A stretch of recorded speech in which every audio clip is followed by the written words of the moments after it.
noticed in Baltimore, there's a lot of nonprofits. Yeah. And maybe that's every city, and I can only speak to this one. It seems that there are so many at times that there is this dilution. And by that, I mean, there's only so many dollars you can vie for, right? So what does it look like in the nonprofit environment in Baltimore? Is there collaboration? Are there enough dollars to fuel and fund all of the different initiatives? Or quite frankly, the opposite of that is there some type of a consolidation that would be healthy and necessary? I mean, I take a market approach to that conversation, right? It's not the first time this has come up in my own world. The way I see it is that typical to any sector out there, there are going to be the juggernauts, and then they're going to work your way down to the folks who are doing the small pieces, but all feeds a system, right? The nonprofit system is no different in that, right? The unique challenge of the nonprofit sector it is relying specifically on philanthropic capital to fuel it, not a market-based system where if you're not seeing any profit, you have some decisions to make, right? A nonprofit can literally sit in the same place and never grow for 30, 50 years and just be fine, right? Yeah. And I think sometimes we have to ask ourselves, is that okay? The reason why people start nonprofits are personal. And when I engage nonprofit leaders, it is about what is your purpose and how do we make sure we right-size expectations about your purpose, right? From the outside looking in, clearly they're all competing for the same funds. But there's a small nonprofit in West Baltimore that's like, I'm just here to serve my block. And I don't need funds to serve my block. I'm relying on just local relationships and that little church right there to give me a little bit of money. And if that person accepts that that is what they are trying to do, then they fit right into the system because they have their clear purpose.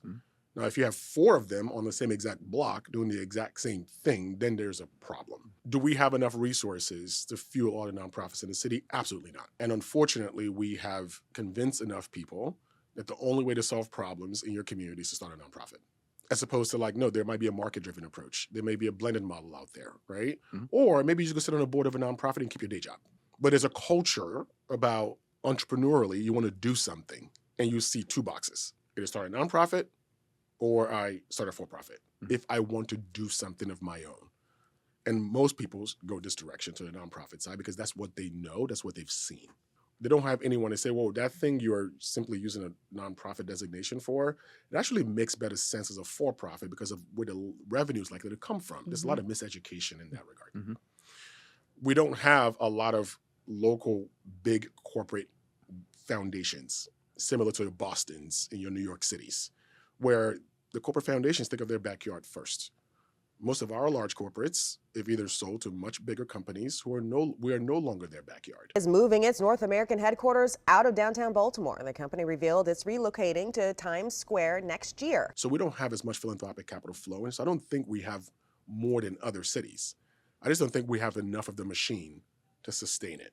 Could there be room for consolidation as of that? Yeah, sure. Right. Every day. And I see it happening. People are partnering, people are dissolving. That does not necessarily solve the problem of there's still not enough money to support all of us, but it is happening because it is by necessity. Between COVID, the economic situation we are in now, go back to 2008 and the financial collapse, those things force collaboration whether you like it or not, or you're not going to survive. And I think it's happening. We're not telling stories about it, which I think is a fault of the sector because most folks get money and they want to go do the service to the community, not spend money telling a story of how they're doing it. And that's just an allocation of resources that's not balanced in between storytelling and just going out to do the work every single day. How do you evolve away from exclusively the philanthropic piece? At Innovation Works, I say we support social enterprises. Whether they're nonprofits or for-profits or anything in between, don't care. The idea is we're trying to help organizations find better financial sustainability, which means not being solely grant dependent. Right. And that is our mission to say, if you are a for-profit, don't put all your eggs in one basket with that one client, right? Or there may be other sources of like other markets that you may be exploring. Can you touch on those options? That'd be helpful. So if you're a for-profit, you have a tech company and you think, I'm just going to sell a bunch of subscriptions to a bunch of individuals. That's a BDC model. There might be something in that model, right, that could give you a B2B play or a B2G play. But if you're not thinking outside of the box and looking across your value chain and say, where am I creating value for a different audience along the way? Most folks aren't trained to see their business model in that way. We have to help them unlock that and say, hey, you have so much knowledge asset here. There may be opportunity to package as a training environment so that you can actually go figure out a way to diversify your revenue. That's on the for-profit side. Most folks, oh, I started a nonprofit, I rely on grants. And they get smacked in the face in a couple of times. People are like, okay, Jay shows up, like, let's think about how you can diversify your revenue, or at least your sources of revenue, right? You're serving young kids in the school system, and you're trying to sell to their parents who already don't have a lot of money. Mm-hmm. Is there a foundation that sees that this is not just a grant to you, but they see a value in that product you're creating, to say, is there an opportunity here where they're sponsoring a certain number of this thing, not just feeding your general operating, right? Mm-hmm. It's the same money, it's just looked at it a different way. Right. Like a push versus a pull, right? Right. A pull would be to take it to the consumer, Right. right? A push would be to give it to the founder, right? Yeah. Or you say, hey, the school system does do a bunch of contracts with after-school service providers, right? Is there a value fit there where we see this as earned revenue? Because you only earn, and that's as a nonprofit, you can do that. Mm-hmm. So those are the things that we're pushing on every single day. I will say it is not the easiest thing. Folks go through our 6-month accelerator program or our 5-day training program. They come out with all these brilliant ideas, and you can't really test it because you need a new set of capital to test a new idea while maintaining the thing you've built so you don't destroy it along the way. Mm-hmm. Most foundations aren't saying, let me give you new money to explore the new thing that may make you less dependent on me. So think about the incentive system coming from that structure. Right. I'll give you this one last example. Over the last number of years, I think there was a movement to convince nonprofits to pursue government resources as a source of capital. And some did it and overdid it. Mm-hmm. And this year, huge pain coming out of that. Sure. With things being slashed left and right, you have a lot of nonprofits who have to go reimagine who they are, who they want to be moving forward. Mm-hmm. And a lot of times they were pushed in that direction by their boards. Right. Right, because by their funders. because B to G in that moment seemed like this never-ending, right? This never-ending flow of resource availability, which is really just payment for services, right? Right. Yeah. We're struggling with that as we're a nonprofit. The fund is a nonprofit loan fund, and Ignite Capital, and Innovation Works is a loan fund, and there's a reason for that. On the loan fund side, most of the folks we're lending to, they don't have the greatest profit margins to be paying me 12% interest. Mm-hmm. So we keep our lending at 6% to help them build their business sustainably. There's not enough I can charge them to have a model that's relying solely on fees like banks do. Right. So for that reason, I have to find a way to blend. So I borrow money from investors and I blend it with a small portion of grants to make it work for the sake of the mission. Right.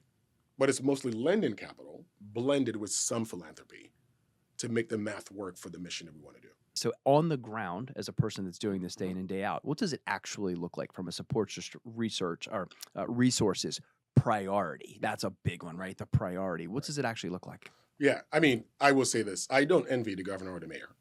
I couldn't do their job. Mm-hmm. Like the demands on what all the things they need to focus on a given day is so much. The way I've kind of dissected the system is saying that the state and the city both have sub-infrastructures that they've set up to help meet the mission of the day. So instead of looking at the mayor's desk, I need to look at the things that they've already set up to do the job and start there with partnership and collaboration. At the city level, from an economic development standpoint, I have my eyes on the Baltimore Development Corporation, Otis is now leading it, and say, okay, what is their role as a quasi-economic development agency for the city?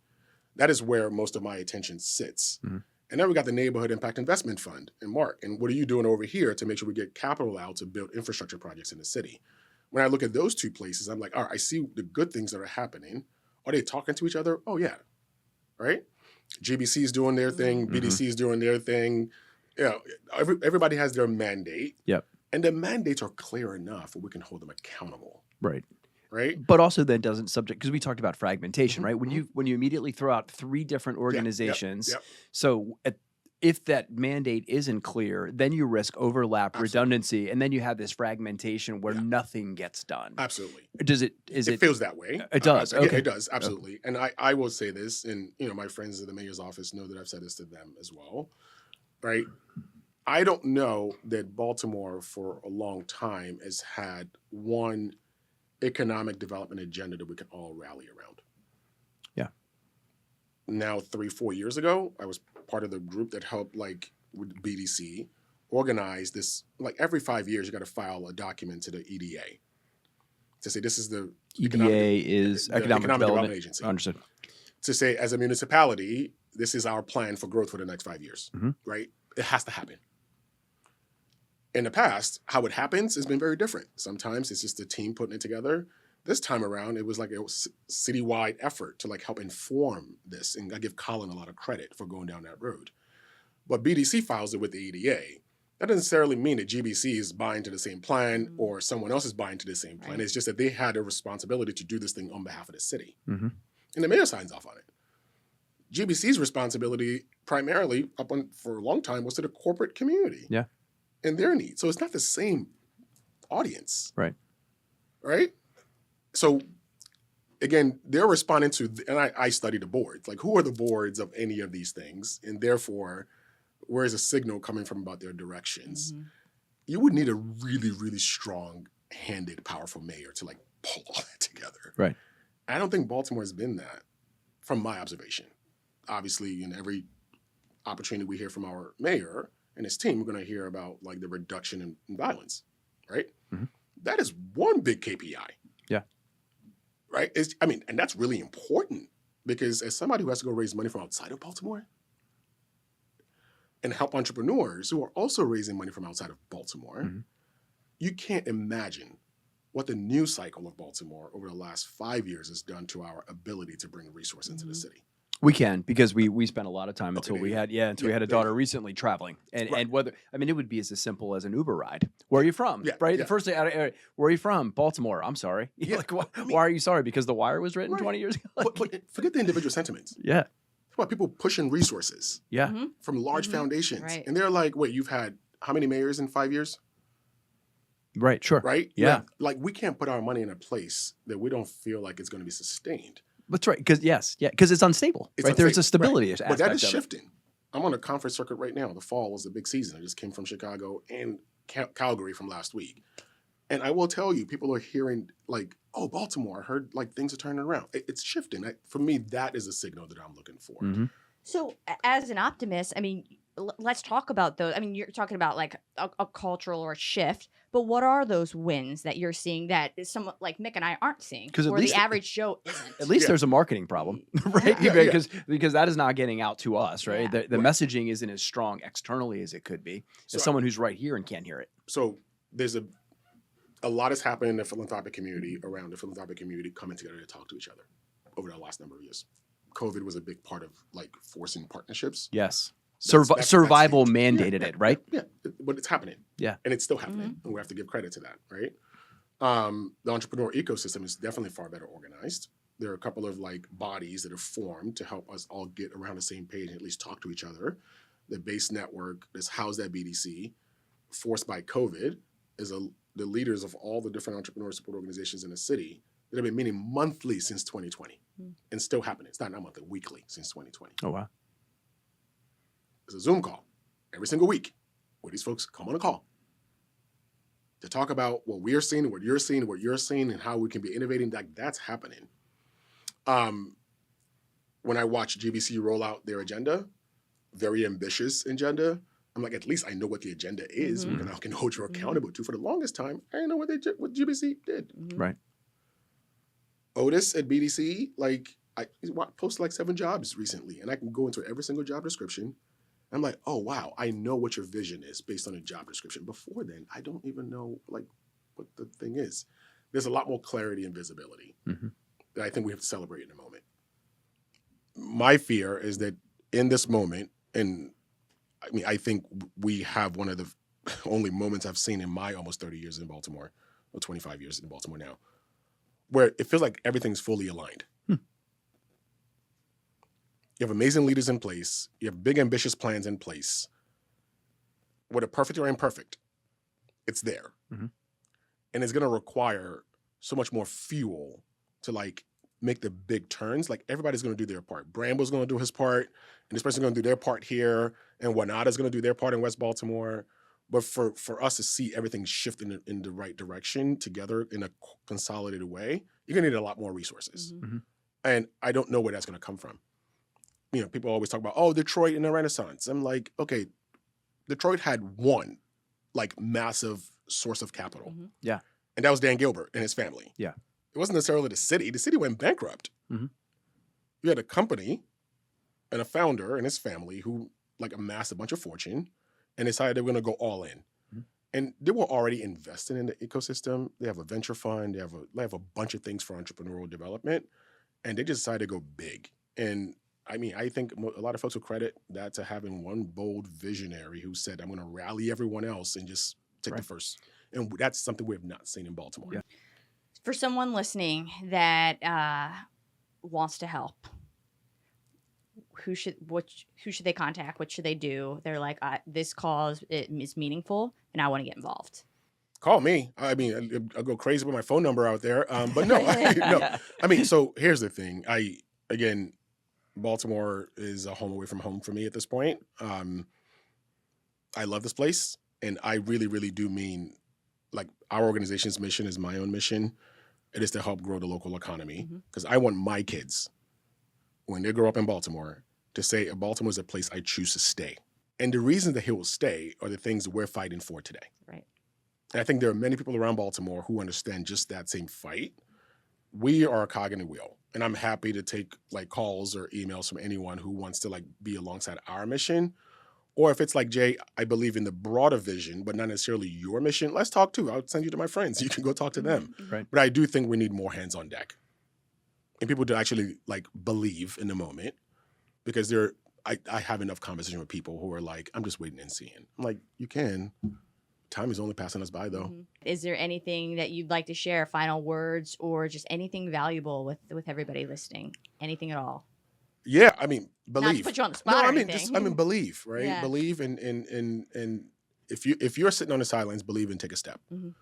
Whether it's writing a check, getting your hands dirty, or just simply like pay more attention to the good things, right? And rewriting that narrative. Yeah. And looking for the small wins along the way to kind of help fill your heart back up. Like, believe and jump in. We just need more people to do that. And I'll take your call anytime.